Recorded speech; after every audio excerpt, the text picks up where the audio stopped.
just like that, Nika, SummerSlam has concluded. I'm exhausted. I'm exhausted too, and we only have Raw to watch later tonight. More Deal with exhausted. the fallout from everything we just went through. 12 matches, 2 nights of festivities.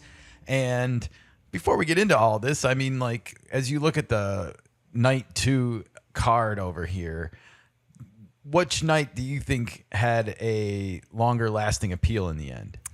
For me personally, it will be the first night, because how do you tap Seth Rollins' entrance and the reveal? Yeah, it was very movie-esque, you know. It had the whole plot twist right down to the very last moment. And yeah, I would say I was exhilarated going to sleep on Saturday night. I was less exhilarated going to sleep last night. And, you know, this whole traveling circus that is the WWE, it is about where they leave you last. And so I'm a little bit torn on like the way the motion of events unfolded, I guess, when it comes to the whole SummerSlam ticket and whether or not On both nights, or they should have balanced the card out a little bit better. And yeah, I don't know if they should have saved the Seth reveal for Sunday night, but I don't think they could have, because of the fact that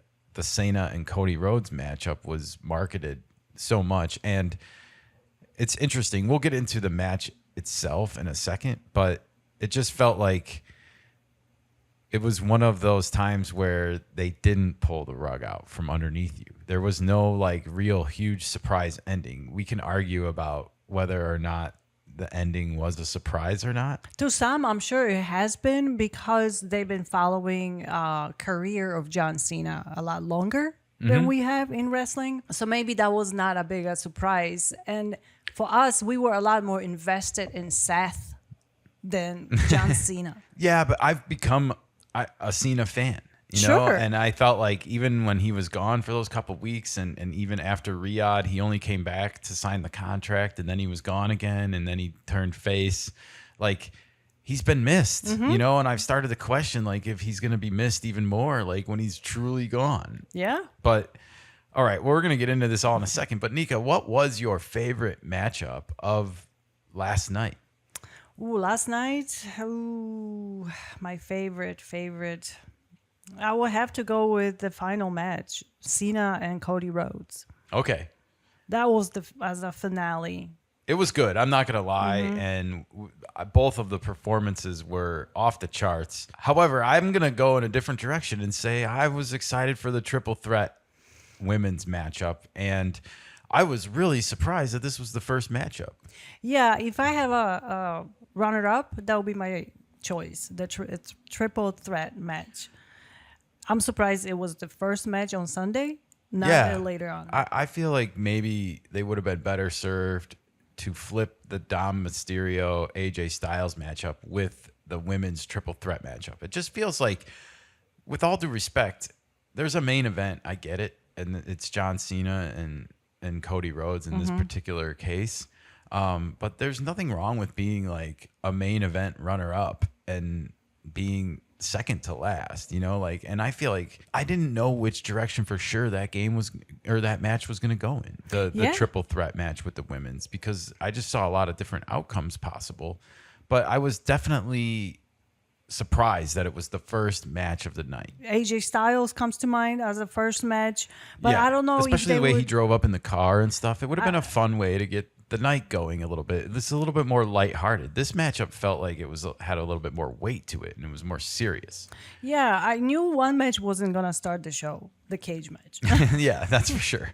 All right, well, we are going to do ladies first today, because I thought that the women's triple threat match was one of the better matches of the night, and as far as the pure entertainment value from it. And exactly. All 3 women brought their A game. Io Sky, Rhea Ripley, but Naomi got a special treatment here at the beginning of the match. I wanted to call attention to her dad, her real dad, played her entrance music on guitar. And, you know, I just think it's really cool. I think black musicianship, guitar, the heavy metal entrance she has, it's not the first thing you think of sometimes, but this was awesome. And she's so ruthless and she's such a bad girl. No offense, Naomi.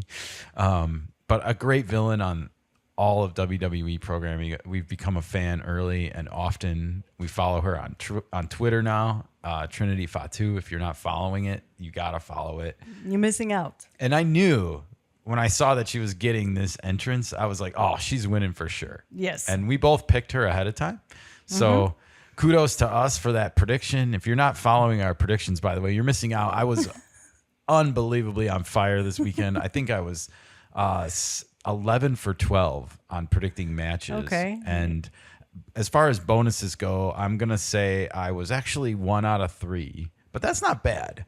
I correctly called the Seth Rollins thing almost to a T with the crutches, even like he's going to throw them away. And like, I felt like Triple H was definitely listening to our show and was like, that's a great idea. Yep. All right.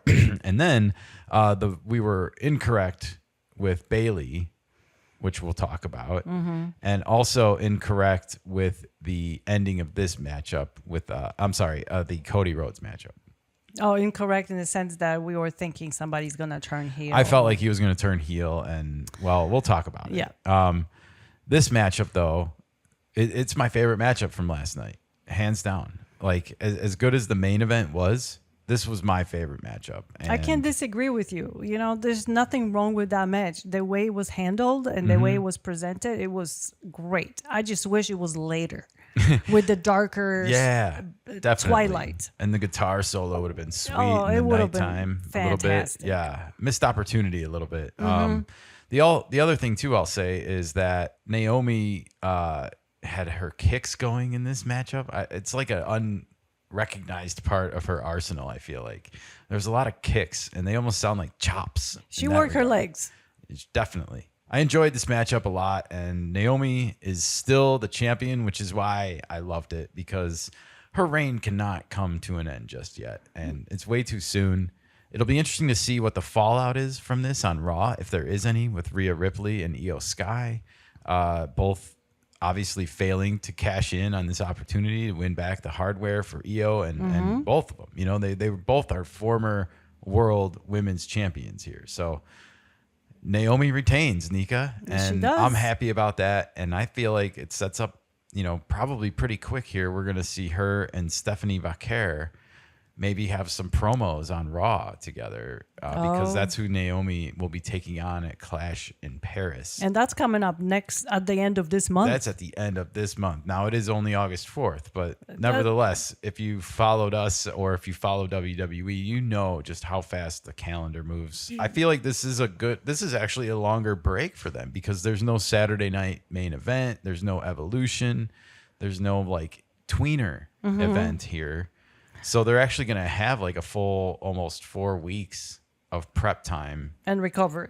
And then they have to go to Paris and get the show over to Paris. And then in October, they have to go to Australia.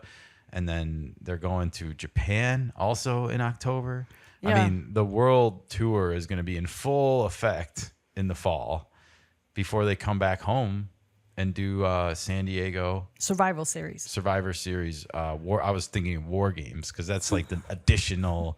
It was always the Survivor Series when I was younger, but this whole War Games thing is new to me. So I'm like expecting them to come in with like artillery and stuff. Like, so you think Naomi is gonna be a champ throughout all these events?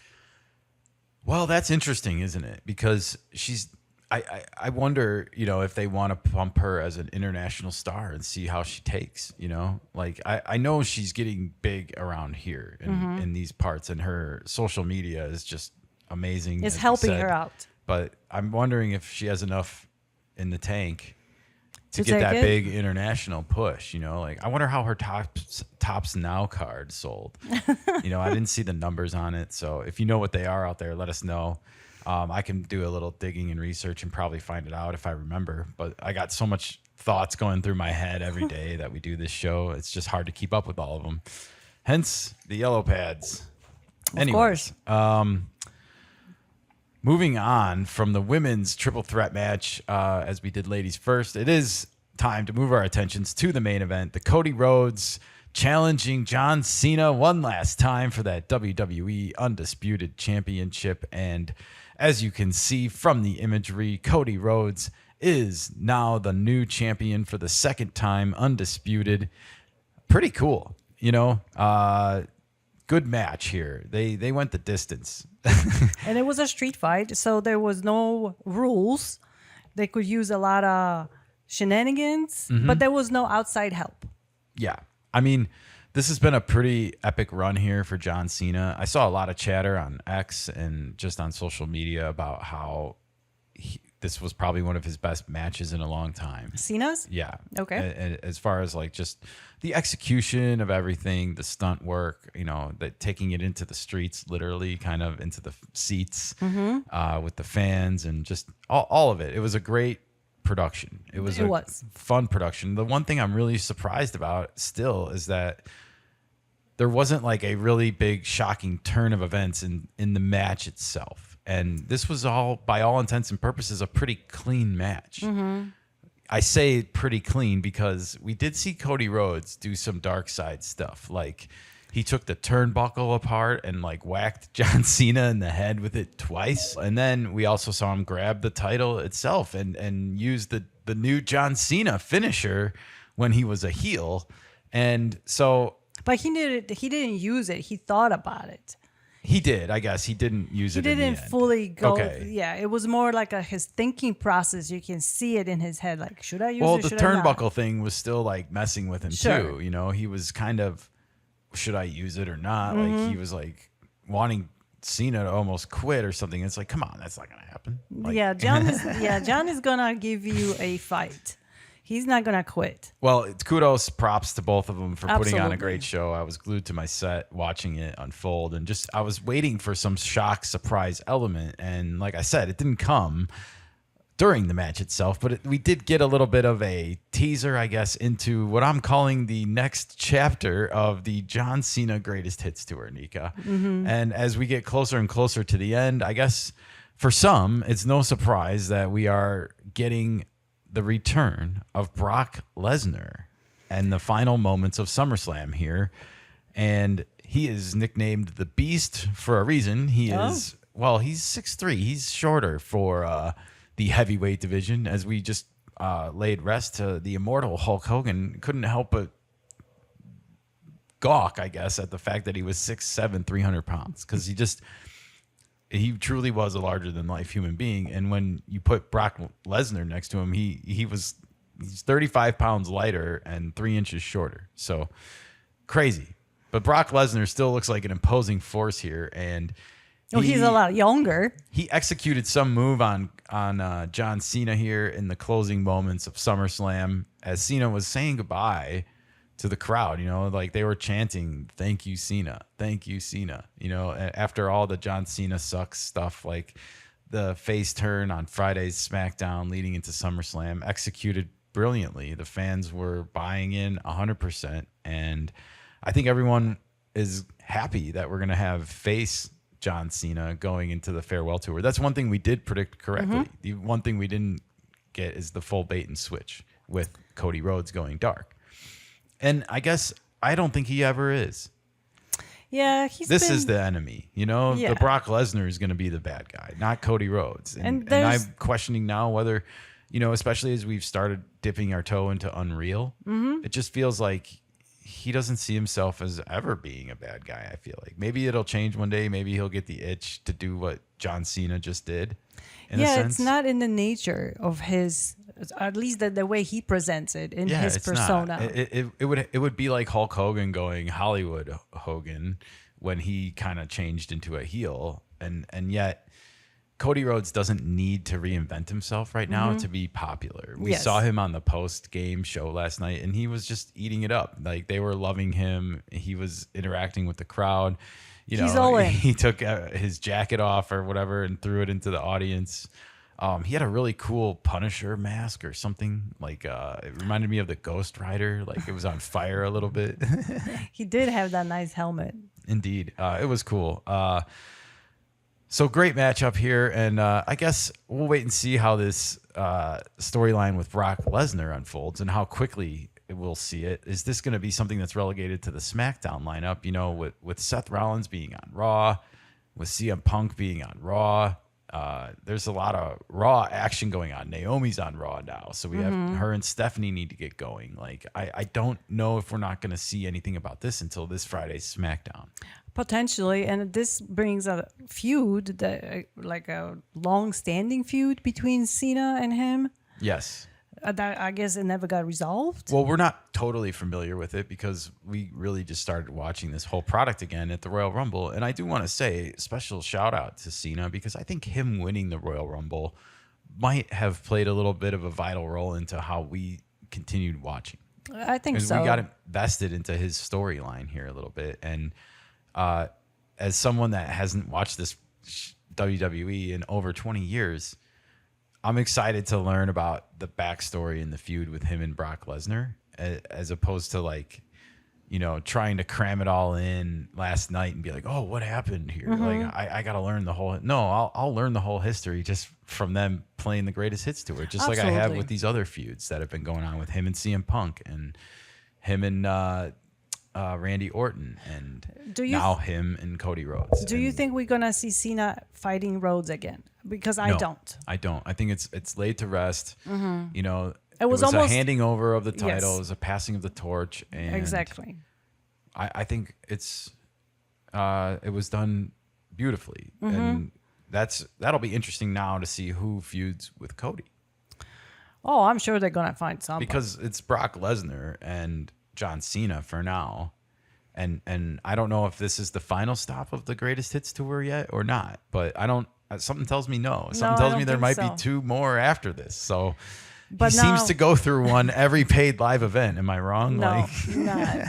Do you think Cody would inherit Cena's feuds? I feel like with Seth Rollins heading into the territory of CM Punk with a long-term feud, possibly through to WrestleMania, and now Cena and Brock Lesnar, maybe Cody Rhodes gets someone like Gunther to go against, because I think from a technical standpoint, they're capable of putting on a good show. I don't know what happens to Jey Uso in all of this, because he was just most recently the world heavyweight champion, and I thought would get a longer push than he got. But at the same time, there's so little space at the top. There is, and right now Cody is the face of wrestling world. Absolutely. I think if Seth gets into a long-term feud with CM Punk, what does that also do with Roman Reigns, who's just recently come back? I don't think he's going to go on vacation again anytime soon. I don't think he's staying with wrestling. I think he might be only a part-timer. I know, but nevertheless, I don't think he's leaving the programming again just to come back from SummerSlam. I don't know. You think differently? I don't know. Well, we'll see. It remains to be seen. I don't want to speculate because I really don't know at the moment. So there's a lot of speculation. Yeah. Let's move on. This was the tables, ladders, and chairs match. I was really excited for this. Hey, shout out to the Dudley Boys and the Hardy Boys, both in attendance in last night's audience. Great to see both of those tag teams from my last go-around of WWE. This matchup, the 6-way tag team, 12 men total. This was the second matchup of the night. So this came after Naomi retained her women's world championship, and this match was okay for me. You know, it was chaotic. It was chaotic, and I guess through all the stunts, you know, none of them really stand out as anything I've never seen before. You know, like a ladder falling from the middle of the ring with two guys on it crashing into 4 tables stacked up onto each other. I mean, even that, somebody that hasn't watched this product in over 20 years, I feel like I've seen that before. Okay. You know? Yeah. So from that regard, you know, the one stunt where I apologize, I don't remember the gentleman's name, he turned himself upside down, you know, when he was hanging from the title belt, like hanger. That was pretty cool. That showed some athleticism and some uniqueness. But yeah, I think, did this matchup do anything to ignite my flame in the men's tag team division? It did not, you know, and I don't know if we need some new teams or if we just need some new feuds and some new mic. I think we need better writing. Moments. Yeah. We need some better writing and the storylines to be a little bit more flashed out, because I don't think they have any personal stakes in any of these matches. They just feel like I'm better than you, and back and forth on that. There was a fun few moments when we had 3 women in the ring at once from the different factions, but even that didn't last very long. I think it was Candice LeRae who did the biggest stunt and fell from a ladder through another ladder on the ground, and that was pretty cool to see. Yeah, there was fun moments in this, but like the morning after, I'm just really pressed to feel like there's one moment that stands out above all of them. Like, oh my God, like it was like a Twitter WTF moment. Yeah. It's hard to pick one. And we also picked the winners correctly. We did, and I felt like the way they won actually was like anticlimactic compared to some of the other tense moments of the matchup. So who knows? It seemed like a fanatic finish, and like whenever you have a matchup like this, maybe there's a lot of wild cards at play because you don't know how. I feel like one of the stunts at one point was even redone because the guy didn't go through the ladder the right way or through the table the right way, and so they had to redo it. Yeah. Triple H's orders. From the gorilla room. Indeed. All right. Well, let's move on to the cage match, Nika. Oh. It was Solo Sikoa defending and defeating against Jacob Fatu. And if you remember, before the matchup, I was hoping for, I had correctly predicted Solo Sikoa would win. I was hoping for Jacob to do some memorable stunt work in this matchup. And whenever you see a cell like a cage match like this set up, you're hard not to think about Undertaker, and at the time it was Mankind as the personas go. You're always going to compare it to that, of course, especially when you come from my era, I guess. But I had high expectations for this matchup going into it, and unfortunately they were just not met. I don't want to paint too dark of a picture on it because I don't know what they were given to work with, I guess, but I would have liked to have seen some more acrobatics, and we saw it at the end after the match ended, and I guess I wished we would have seen some more of this during the match, especially because it's Jacob's, like it's his ability that he has over Solo Sikoa. Like Solo Sikoa is not a high flyer, no, and Jacob, when you look at him, he doesn't look like he would be a high flyer, and yet that's his like secret hidden ability almost, is that he can just throw caution to the wind and do backwards somersaults off the top rope and make it look easy. Well, yesterday he did it on top of the cage. He did, and I got a picture of it here. If you look on the next slide, I kept the Solo in there, but I wanted to show like he did do this awesome stunt after the match ended, like you said. And he climbed all the way to the top of the cage and did his backwards somersault off the corner of the top of the cage, which is significantly higher than the top of the rope. And you can see JC Mateo and Tonga Loa getting the brunt end of this on the way down.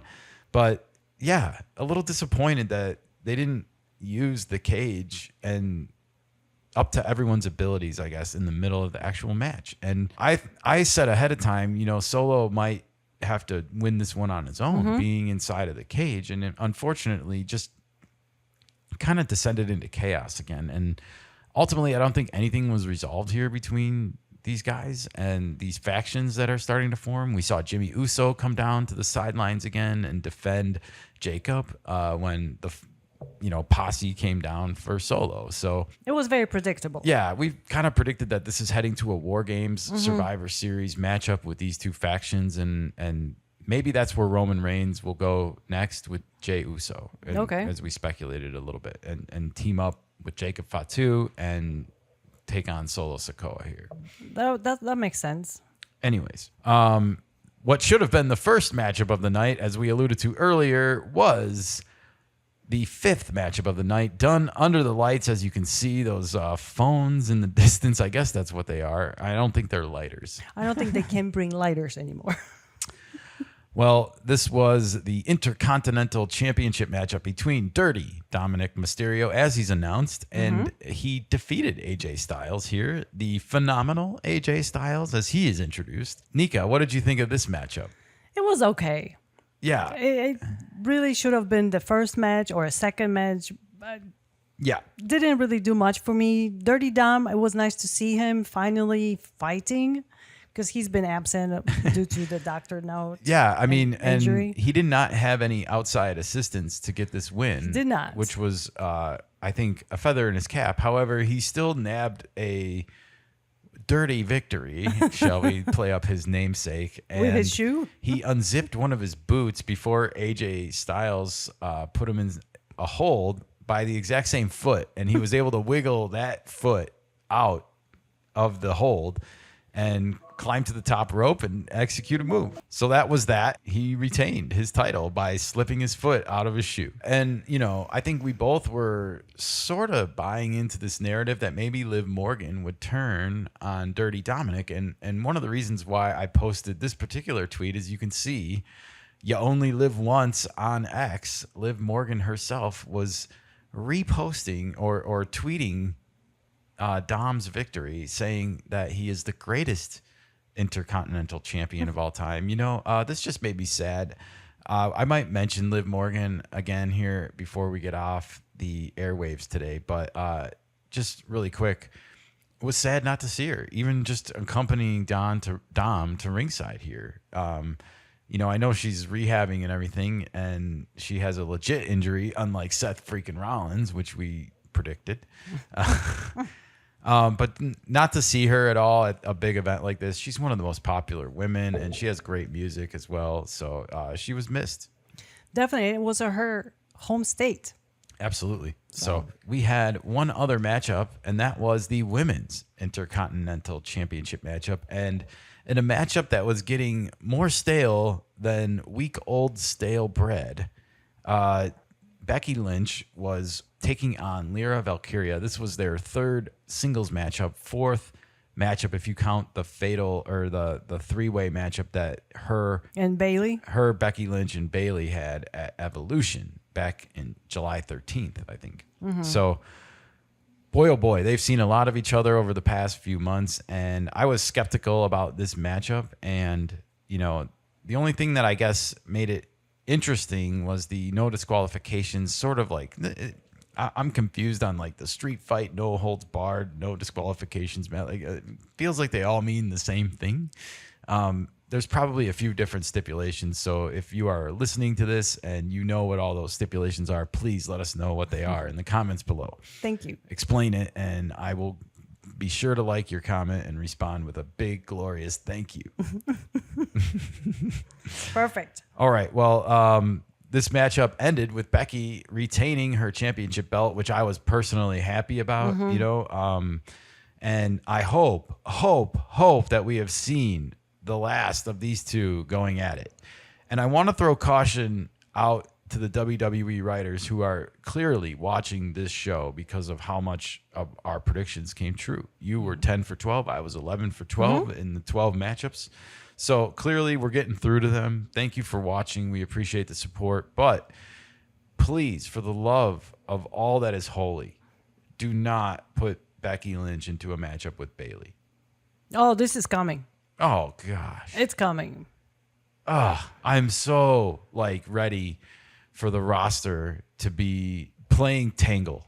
Like, you go over here for today. Like, let's mix it up. Why not Becky Lynch and Roxanne? Or Kairi Sane? I don't know. Like, it's... Mix it up a little bit. Yeah, I agree with you. We need these matchups to evolve a little bit more quickly. I feel like this has been going on since the day after WrestleMania. And if, you know, I hate to say this, but we did a segment about Bayley, and I thought she was going to turn heel or something. But all she did yesterday as a character, not her personally, I don't want anyone to think that we're just personally trashing her, but as a character, what was accomplished yesterday? What was the whole point of her coming down and quote unquote interjecting herself into the middle of their matchup that clearly Lyra won? Bayley just couldn't stand that and couldn't just sit it out. I don't know. It stinks, man, and it's bad writing. Poor writing. Really bad writing. And now you're implying pretty confidently that you think it's going to be Becky and Bayley now, and I hate that. Yeah. I hate that. They already fought each other at Evolution. Like, I just feel like Becky deserves a better class of opponent. Like, I do on the too. mic. She's really good on the mic as far as the heel talking points that she does. Yeah. But it has to evolve a little bit. This whole persona of I'm always better. I'm not feeling sorry for Bailey, and that's what she's trying to sell me. Like, feel sorry for me. No, I didn't feel sorry for your character. And again, your character. It's nothing personal, you know. It's just whoever's writing this plot line and this storyline around these women needs to spice it up a little bit. There's the heel turn that we wanted yesterday to see Bailey go dark didn't happen. There's too many heroes on this show. Yeah, they can't all be good guys, all right? Naomi is the greatest example. But Bailey maybe cannot pull it off. But I mean, like, even Tiffany versus Jade on Saturday, that's not a villain in a face. That's not a heel in a face. No. That's two well-liked superstars from different factions, maybe, of fandom. We prefer Jade over Tiffy's, I think, persona, shtick. But at the same time, I can't argue that Tiffy is better in the ring right now. Yes. And I'm glad they ultimately decided to keep the belt with her, even though that was my one lone incorrect pick for the SummerSlam weekend. All right. Well, I'm venting a little bit here. Just before we get off, Nika, one last thing here. The SummerSlam event, I thought on the whole, I would give it about an 8.5 out of 10. What about you? Where do you find it landing for you? Same. B plus. B plus. B Yeah, plus. 8.5 out of 10. Man, that's a nice spot. You know, I like to leave room for improvement. And I think just some of the matchup orders were a little bit off, especially on night 2. And I feel like, you know, as much as I enjoyed night 1 and the ending of it all, I don't know still if it should have been the night 2 because it just leaves you with a more lasting impression. However, I'm hard pressed to figure out a way where they could have done it a different way. We didn't see The Rock. I don't know if that's a surprise or not to people, but I think a lot of people ahead of time expected not to see him. You know, we said maybe we'll see him tonight on Raw. And I don't know if he were, I don't know. But at the same time, it's a weird storyline that they just kind of left hanging there, right? Mm-hmm. Like, because it seemed like he was possessing Cena. Well, we saw the stare. Yeah. We saw the same stare at Riyadh. And we wanted to have a resolve, and he is the final boss. So yeah, I mean, could we see a John Cena versus The Rock at some point? Is that the final match? Ooh, I don't know if we're gonna see The Rock anymore. Okay, I don't know. I don't know either. Well, they keep bringing back the old timers, so I'm just waiting for them to go back to that well. You know, I'm reminded when we saw all the footage of Hulk Hogan, you know, with his recent passing, that the Rock's matchup against Hulk Hogan at WrestleMania 18 is considered one of the greatest matches ever. And if you look at the date, like, Hulk Hogan's 50 years old in that match. You know, he's older than Cena is now. He's older than Brock Lesnar is now.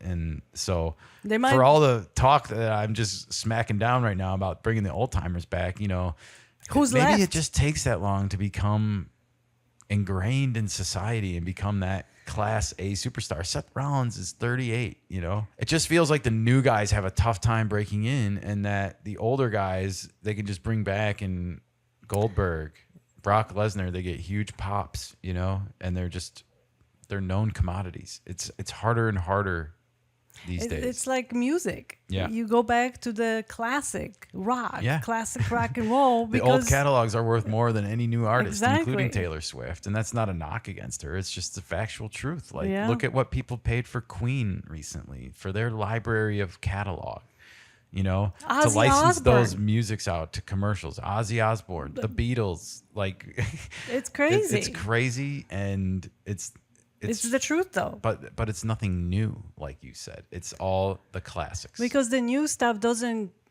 grab people the way the old stuff did. There's just oversaturation with stuff. And that's my biggest complaint about SummerSlam. And I know we're going a little bit longer on this one, but I don't care, actually, because this is the perfect time for this kind of content in a video like this. It's just to say, like, I was left wanting a little bit more.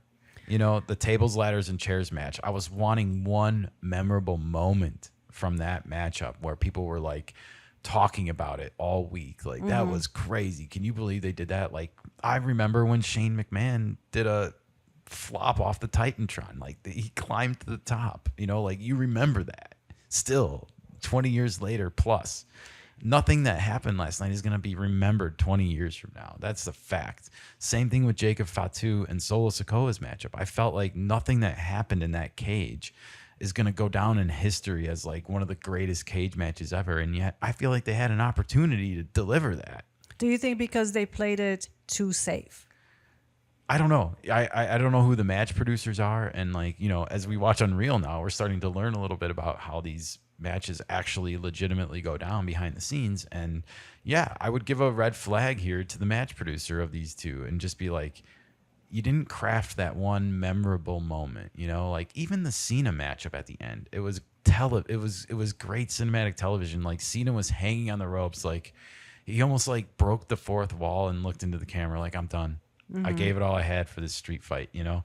And even that is just selling it. And it's a great moment to remember. There's no action there. There's no... Right. It's more memorable, something that you're going to be left with.